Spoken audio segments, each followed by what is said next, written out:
కానీ ఈ ప్రభుత్వ పాలన ఏ విధంగా ఉంది? పద్ధతి బాబు, నాకు పెన్షన్ రావట్లేదు. పద్ధతిగా ఉందని అంటున్నారే తప్ప ఏం పద్ధతిగా ఉందండి? మా ఆటోని ఎవరిని చూడలేదు. మీకు ఎందువల్ల పెన్షన్ రావట్లేదు? మీకు ఎన్ని సంవత్సరాలండి? నాకు 65 సంవత్సరాలు దాటి వస్తున్నాయి. మరి 65 సంవత్సరాలు దాటినా సరే మీ పెన్షన్ రాకపోవడం గల కారణం? ఏమో తెలియదు సార్. వెళ్తున్నాం, ఆఫీస్కి వెళ్తున్నాం, చూస్తున్నాం, వస్తున్నాం, కానీ ఏమి చెప్పలేదు. మరి అక్కడ ఏదో కారణం చెప్తారు కదా దేనివల్ల రావట్లేదు అనేసి, ఏం చెప్పలేదు? ఏం చెప్పలేదండి. ఇది చేస్తున్నారు, చంద్రబాబు నాయుడు గారు పెడతారు, చేస్తారు అంటున్నారు. ఎప్పుడు పెడతారు ఏంటో అర్థం కాకుండా ఉందండి. అలా అయితే మీకు ఏ సంబంధం చెప్పట్లేదు? అయితే చెప్పలేదు.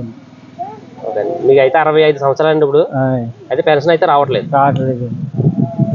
రాకే చెప్తున్నా, పెన్షన్ రావట్లేదండి బాబు, అందుకే చెప్తున్నాను.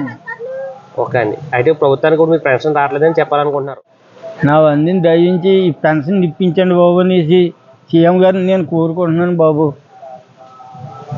చూసారు కదా, ఈ పెద్ద ఈయనకి అయితే 65 సంవత్సరాలు, ఈయనకి అయితే పెన్షన్ రావట్లేదు. అనేక ఆఫీసులు తిరిగి ఏం చేయాలో తెలియని అయితే పరిస్థితి. ఆధార్ కార్డులో చూస్తేనేమో ఏజ్ తక్కువగా ఉంది, ఇతను చూస్తేనే మీకు తెలుస్తుంది ఎన్ని సంవత్సరాలు అనేది. కాబట్టి ప్రభుత్వం వెంటనే స్పందించి కొన్ని నెట్వర్క్ ఉన్నాయి, ఆ నెట్వర్క్ల ద్వారా ఇప్పుడు ప్రజెంట్ ఆధార్ కార్డులు వచ్చి తగ్గిపోయిన వాళ్ళు చాలామంది ఉన్నారు. చూస్తుంటే మాత్రం మామూలుగా ఏజ్ 70 సంవత్సరాలు వచ్చినా సరే ఆధార్ కార్డులో తక్కువ ఉండదు. అవి మార్చే విధంగా చేసి ఇటువంటి పెద్దలకు పెన్షన్ వచ్చే విధంగా చేస్తారని ఈ ప్రభుత్వాన్ని మరీ కోరడం అయితే జరిగింది వీళ్ళు. అదేవిధంగా మరిన్ని వీడియోలతో మిమ్మల్ని మళ్ళీ చూసే విధంగా కొత్త సమస్యలు మీ బయటికి ముందుకు తీసుకొస్తూ ఉంటాం. QB ఛానల్ ప్రతి ఒక్కరూ కూడా లైక్ చేసి షేర్ చేసి